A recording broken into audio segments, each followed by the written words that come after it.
আসসালামু আলাইকুম। আমি উর্মি হায়দার চট্টগ্রাম থেকে বলছি। উর্মি সুইট হোমে আপনাদের সবাইকে স্বাগতম।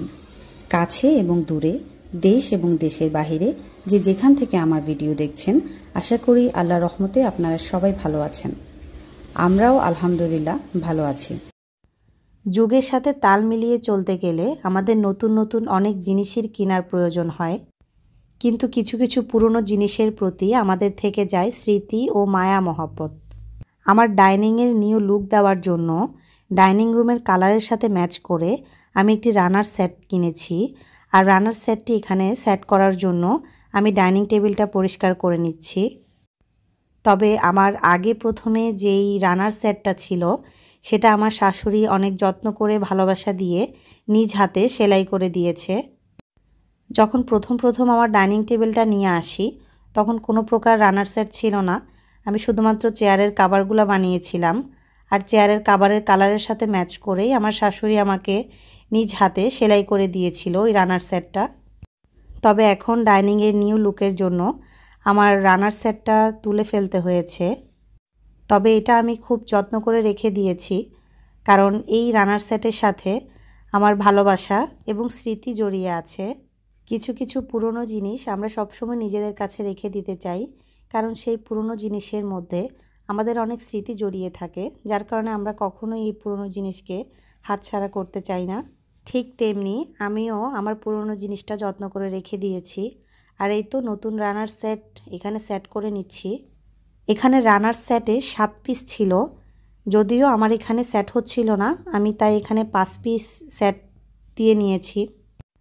আরও যে 2 পিস আছে সেগুলো 2 সাইডে দেওয়া যায়, তবে আমার ভালো লাগছিল না, যার কারণে আমি সুন্দরভাবে দেওয়ার জন্য এখানে 5টাই সেট করে নিয়েছি।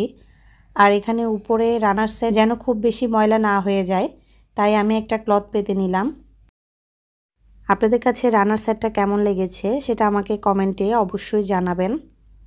ডাইনিংয়ের লুকটা খুব সিম্পল দেখাচ্ছে, তাই এটাকে একটু গর্জিয়াস করার জন্য আমি কিছু ওয়ালমেট বানাতে দোকানে চলে গেলাম।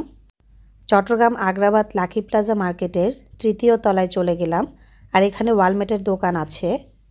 আমি ওনাদের থেকে রেডিমেড ওয়ালমেট না কিনে আমি নিজে পছন্দ করা আনস্প্ল্যাশ আর আইস্টক ওয়েবসাইট থেকে কিছু ডাউনলোড করা কিছু ছবি ওনাদেরকে দিলাম, ওনারা সেটা আমাকে বাধাই করে দিল। আসলে রেডিমেড কিনলে নিজের পছন্দ মতো ওয়ালমেট পাওয়া যায় না, তাই আমি ওয়েবসাইট থেকে ডাউনলোড করা কিছু ছবি নিয়েছি যেটা আমি পছন্দ করেছি, এবং সেগুলো ওনাদেরকে ফ্রেম দেখিয়ে দিলাম। ওনারা সেই ফ্রেম অনুযায়ী এগুলো বাধাই করে দিল। এই যে টোটাল 3টি ফ্রেম করেছি আমি। এটি একটি আলাদা ফ্রেম, এবং প্রথমে যে ফ্রেমটি দেখেছেন ওই ফ্রেমটির মতো 2টো ফ্রেম করেছি। এখনও পর্যন্ত যদি আপনি আমার ভিডিও দেখে থাকেন এবং ভিডিওর কোনো অংশ যদি আপনার ভালো লেগে যায় তাহলে প্লিজ একটি লাইক করবেন। আপনি যদি আমার চ্যানেলে নতুন হয়ে থাকেন তাহলে চ্যানেলটি সাবস্ক্রাইব করবেন। আপনি যদি ফেসবুক থেকে দেখে থাকেন তাহলে ফেসবুক পেজটি ফলো করে দিবেন। আপনি যদি কাজটি অলরেডি করে থাকেন তাহলে আপনাকে অসংখ্য ধন্যবাদ। ওয়ালমেট নিয়ে আসার সময় ভেলপুরির লোভ সামলাতে না পেরে ভেলপুরি নিয়ে আসলাম। আর এইসব ভেলপুরি পাবলিক প্লেসে না খাওয়াটাই ভালো, তাই বাসায় পার্সেল নিয়ে আসলাম। এই তো ওয়ালমেটগুলো আনবক্সিং করে নিলাম। আমার পছন্দ করা ওয়ালমেটগুলো আপনাদের কাছে কেমন লেগেছে সেটা অবশ্যই কমেন্টে আমাকে জানাবেন। ওয়ালমেটগুলো আমি ডাইনিংয়ের পাশের দেয়ালেই সেট করে নিব। আপনাদেরকে দেখিয়ে দিচ্ছি ওয়ালমেটগুলো সেট করার পর আমার ডাইনিং স্পেসটা কেমন লাগছে। আর আপনাদের কাছে আমার ডাইনিং স্পেস কেমন লেগেছে সেটা অবশ্যই কমেন্টে জানাবেন।